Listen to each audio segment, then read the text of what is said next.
মমতা বন্দ্যোপাধ্যায় তিনি একটু আগে ভোট দিয়ে গেলেন এই মিত্র ইনস্টিটিউশনে। আমার সঙ্গে এই মুহূর্তে রয়েছেন মমতা বন্দ্যোপাধ্যায়ের ভাই কার্তিক বন্দ্যোপাধ্যায়। কার্তিকদা, দিদি ভোট দিয়ে গেলেন, প্রথম কথা হচ্ছে আপনার বাড়ির পরিবারের সকলে ঠিকঠাকভাবে ভোট দিয়েছে? হ্যাঁ। আজকে সকালে একটা ঘটনা দেখছিলাম, কাজুরি বন্দ্যোপাধ্যায়, তাকে পুলিশ তিনি ক্যাম্পে বসেছিলেন, তাকে সরিয়ে দেওয়ার চেষ্টা করছিল। পুলিশের ব্যবহার কেমন দেখলেন, সেন্ট্রাল ফোর্সের ব্যবহার কেমন দেখলেন, আর ভোট কেমন হলো? তিনটে প্রশ্ন একসঙ্গে।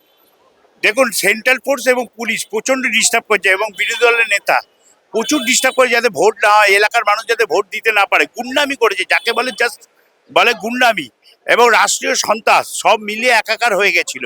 কিন্তু একটাই আমাদের কাছে ভালোবাসার দিক, সেটা হচ্ছে মানুষ এই লড়াইয়ের মধ্যেও তারা ভোটটা দিয়েছে, কষ্ট করেও ভোট দিয়েছে। রাষ্ট্রীয় সন্ত্রাস বলতে কারা রাষ্ট্রীয় সন্ত্রাস করলো? এই বিজেপি এবং গভর্নমেন্ট, সেন্ট্রাল গভর্নমেন্ট, এই ফৌজ, এই পুলিশ। পুলিশের ভূমিকা তার মানে আপনি খুব খুশি নন? একদম খুশি নয়। পুলিশ হতে পারি কখনো আমি, বা জেনারেল পার্টে বসে আছে তাকে ধরে মারছে, গলির ভেতর ঢুকে মানুষদের মারছে, মা বাবা দাঁড়িয়ে আছে ছেলে কখন ঘরে ফিরবে, এ সন্ত্রাস করে দিয়েছে এরা। ভবানীপুর কেন্দ্রেও ভোট কিন্তু এখনো পর্যন্ত বিকেল 3টে পর্যন্ত যদি আমি বলি তাহলে খুব একটা বেশি হয়নি। আর সব মিলিয়ে দক্ষিণ কলকাতাতেও ভোট খুব একটা বেশি পড়েনি। মানে এটাকে আপনি কি চোখে দেখছেন? ভোট পড়েছে, আপনার কাছে বোধহয় রিপোর্ট ভুল নেই। আমার কাছে 3টের পর্যন্ত যা রিপোর্ট আছে তাতে 75% কাছাকাছি ভোট পড়েছে। এখন 85-এর উপর ভোট পড়ে গেছে। 85, ওটা 90-র কাছে যাবে, প্লাস মাইনাসে যাবে। 90% ভোট পড়লে সেটাকে আপনি কিভাবে দেখবেন? কারণ নর্মালি যেটা বলা হয় সেই হিসাবে না, এবার যেটা প্রচুর ভোট তো এমনি জেনুইনও বাদ গেছে, আবার বাজে অনেক ভোটার আছে তাদেরও বাদ গেছে। সেই হিসেবে বলবো এবার পার্সেন্টেজটা বাড়বে।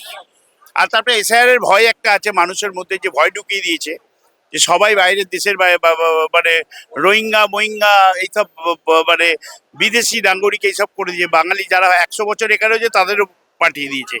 সেই জন্য পার্সেন্টেজটা আরো বেড়েছে। এটা আমাদের সাপে বড় হয়েছে। আমি ফ্রেশ প্রশ্ন করবো, আরেকবার ঘুরে ওই বিষয়টা আনবো যে পুলিশ কেন এরকম ব্যবহার করলো? সেন্ট্রাল ফোর্স করলে বুঝতে পারতাম, কিন্তু আমি দেখলাম, আমি কাজুরিদির সঙ্গে কথা বলছিলাম, কাজুরি অভিযোগ করলেন যে ভবানীপুর থানার আইসি ওসি তিনি পর্যন্ত লাঠিচার্জ করিয়েছেন।